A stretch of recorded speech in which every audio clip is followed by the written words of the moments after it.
Alrighty, folks. So Netflix has discovered a very weird obsession with Orthodox Jews recently. They have a bunch of shows that they put on the air. There was Unorthodox, and then there was My Unorthodox Life.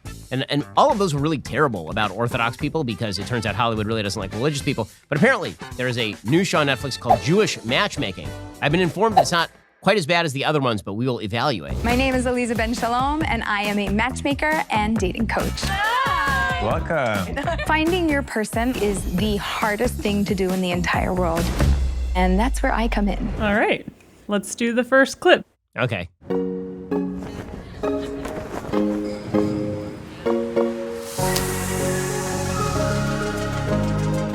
In Judaism, the concept of soulmate is difficult to explain. Everybody thinks soulmate. So soul, one, soul, mate. Me, you, me, put together, that's it. There is one human being in the world for me. That's the concept of soulmate.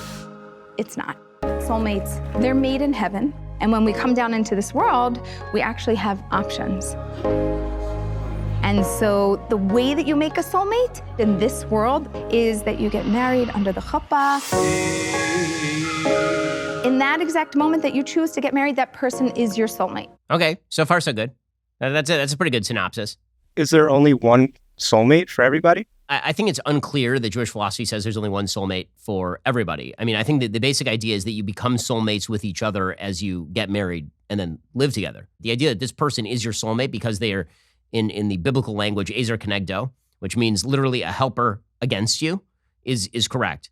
Right? The language in Genesis, people call it a helpmeet. That's wrong. Ezer kenegdo means a person who helps against you, and you're supposed to push back against you. Okay. What's the point of the chuppah? The chuppah is a representation of essentially the home that you're going to build with one another. That's why it's above you. The blessing that we typically give in the Orthodox community is, may you be zoche to build a bayis ne'eman b'Yisrael. What all that means is that zoche means may you merit to build a bayis ne'eman, which means a house of faith, b'Yisrael in Israel.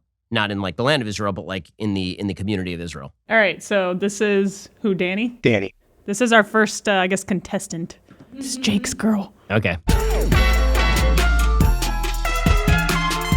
So I've been living in Miami for about 6 to 8 months now, and it's been a blast. When I'm out and about and I meet people, and let's say they're Jewish, as soon as they find out I'm Jewish, it's like, oh, come, join the group. Okay, so, I mean, first of all, you can tell right away by the way she's dressed that obviously not Orthodox, right? I mean, that's not stereotypical. That's just because by Jewish law, you're supposed to dress in a certain way. She's got bare midriff, she's baring her shoulders, right? All that kind of stuff is just an indicator of what religiosity level she is. So the fact that she's going to, I assume, an Orthodox Jewish matchmaker is kind of interesting. There's going to be a bit of a culture clash there, which I assume is the point of the show.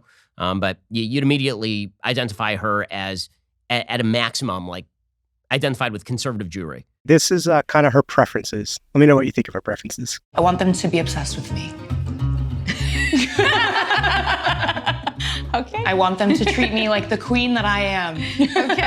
Okay. Celebrates high holidays, keeps Shabbat at family home, does not keep kosher, family-oriented, treats her like, this is what she wants in a man. This is what she wants in the guy. Okay. Keeps Shabbat at family home. I'm not sure what that means. Does that mean like with her? Yeah, when she's at home with her family, they keep Shabbat, but when she's on her own, she doesn't.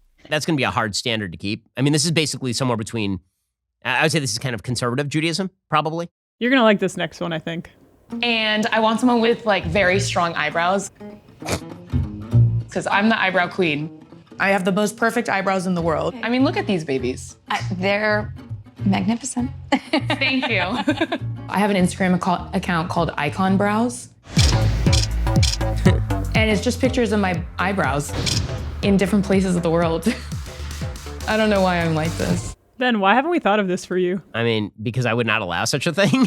Is the Come answer. on. That's why, just pictures of my eyebrows. Weird. Her description of what she wants in the filmed part has nothing to do with what the actual standards for a husband should be. The baseline is that your spouse is going to treat you well, I would assume. If that's your first priority, that's kind of a problem when you're going into a relationship. The most important question here is, should producer Jake pursue Danny? I got to tell you, producer Jake, I'm not seeing the attraction here. I don't mean to humiliate producer Jake for his taste in the ladies, but this is a woman who has her own Instagram account for her eyebrows and also is appearing on a TV show. These are two big red flags, like right away. All right, this is the new contestant. He lives with his mom. He works with his mom, and he's extremely, extremely picky. He only wants to date models with blue eyes, blonde hair, from Israel, speak Hebrew. Okay. So the rule of thumb is when in doubt, go out, or date them till you hate them. Okay? So date them till you hate them. Playful way of saying, if it's not a definite no, it's a yes for now. In Judaism, there's a concept of hishtadlut, which is my effort. So can you just kick up your feet and relax and hey, it's no big deal and I'll just wait till everything happens? No. With the effort comes the reward. So when in doubt, go out, date them till you hate them, give them a chance. Because if it's not a firm no, then I don't know what it is. And only by you going out can we actually figure that out. That's good. That's right. Again, the matchmaker is good. Like what she's saying is correct. The philosophy that if you go on a date with somebody and it's not like the perfect click right away, that you should immediately like move on with your life, I don't think that's right. Babe, wait, babe, no! Babe! That's pretty good. I kind of like that. Date them until you hate them, meaning like if there's something about the person that really is off-putting and terrible, then yeah, of course, you don't want to live with that. But if like in one date, you're not going to find out enough about the person to determine whether they're like the greatest person in the world. Like you're not going to know that through one date. We'll get to more on this in just one second. First, I want to talk to you about Daily Wire's most trusted privacy partner and premier sponsor of my show, ExpressVPN. When you use the restroom, you always close the door behind you, correct? Right, don't you? Of course you do. You don't want strangers looking in on you. That'd be weird. What if I told you using the internet without ExpressVPN, well, it's like leaving the door wide open when you go to the bathroom. Your ISP knows every single website you visit. They can sell that information to ad companies and tech giants who use it to target you. ExpressVPN puts a stop to all of that by creating a secure encrypted tunnel between your device and the internet, so your online activity can't be seen by anyone. I use ExpressVPN on all my devices, phones, laptops, even Wi-Fi routers. ExpressVPN, it's as easy as closing that bathroom door, which you should be doing. Just fire up the app, click one button, you're protected. It's no wonder ExpressVPN is the world's #1 rated VPN by Mashable, The Verge, and countless others. If, like me, you believe your online activity is your business, get the VPN I trust at expressvpn.com/BenYT. Use my exclusive link, expressvpn.com/BenYT. Get an extra 3 months for free. That's expressvpn.com/BenYT. expressvpn.com/BenYT. All right, give him some background here. Here's a couple. They're both Dati. They're both Orthodox Jews, and they're obviously Shomer Negia. I'd like your take on this. They have an Orthodox upbringing, so they both observe Shomer Negia, which means no touching during dating, not until after marriage.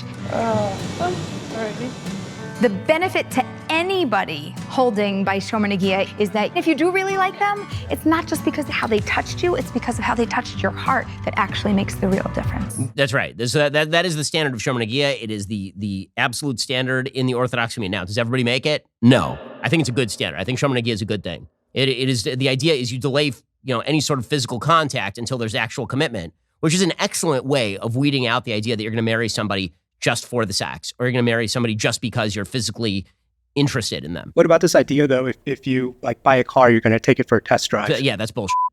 There's never been a more bullshit thing than the idea that you need to take somebody for a test drive. Are they a fucking car?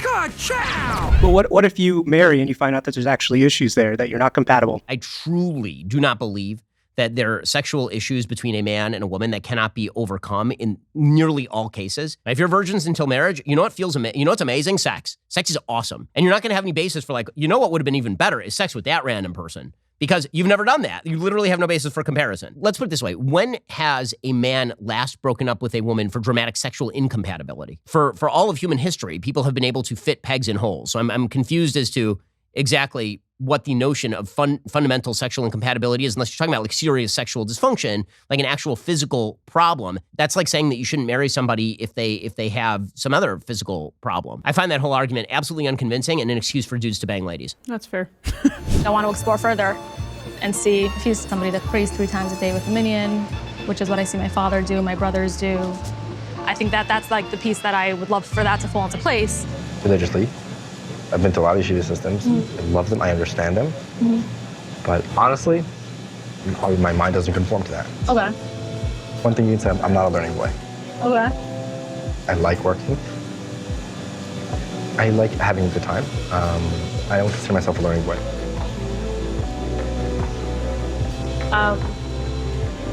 I hear what you're saying. For me, I want someone that's like matches my level or higher. Yeah. This is awkward. Good for her. Wait, what's learning boy? I don't know what that is.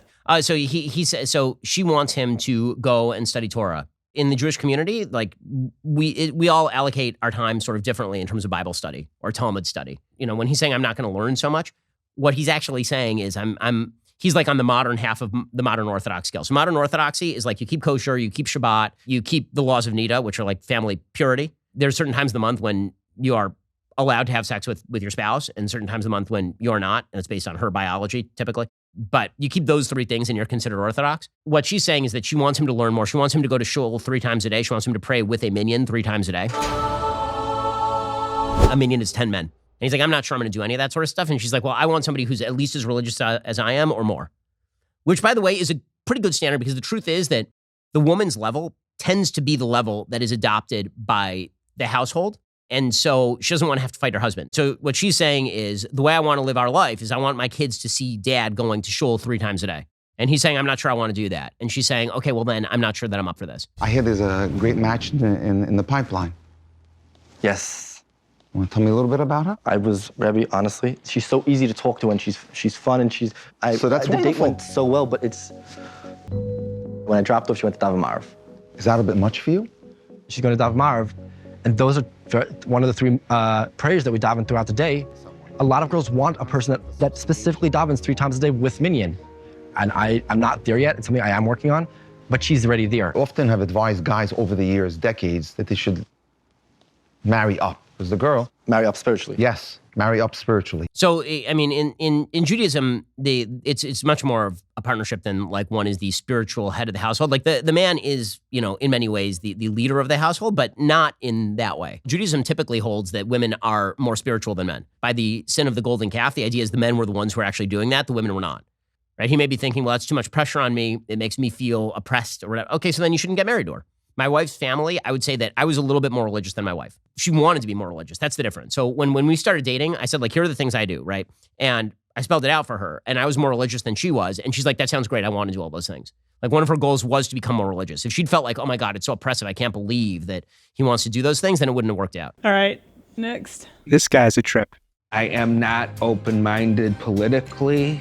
They have to be totally tolerant of gay marriage. They have to be no racial stuff, pro-choice. Okay. Any degree of intolerance towards the way other people live their lives and being judgmental is a deal breaker. I love when people say stuff like that, and he's obviously the most judgmental human alive. He's the most intolerant person. Like, he's so intolerant. He's like, I will not even look at a person who disagrees with me in any way on anything. My whole thing is that I don't want my religion to stop me from experiences. No, that makes sense. I try to do what I can, but I also think that like everyone's level of Judaism is like what they're comfortable with. It's false. No, it's fiction. You're wrong. Total fabrication. You know, God is gonna accept us at all levels. Wrong. What would you say is the difference between Sephardic culture and Ashkenazi culture? You know, Sephardic's like really, you know, we're all very influenced by the Middle Eastern countries. The food is super different. It's Middle Eastern. Even personality types, it's a little different. Like, you're gonna get a little bit more spice with Sephardic guys. I think dating's a little different. The girls are a little bit more traditional. Do you know why you can eat rice on Passover, but I can't? I really can't tell you all the specific rules. I can. I can tell you why. I'll ask my rabbi. So what happens if we were to get married? You'll eat rice. Am I allowed to eat rice? It goes by the guy. So if I'm Sephardic, like the whole family becomes Sephardic. Yeah, that's correct. My sister, who's Ashkenaz, is married to a Sephardi guy. I'm an Ashkenazic guy. I'm married to a Sephardi woman. My wife, who's Moroccan, keeps my Ashkenazi customs, and my sister, who is super Ashki, keeps her husband's customs. Right? That is the way that it works. One of the things that I think is interesting is the matchmaker is doing a very good job of trying to focus people on the issues that actually matter. And she's taking obviously a wide variety of people who are sitting with her, and she's trying to fix them up in Jewish marriages, meaning a Jew marrying a Jew.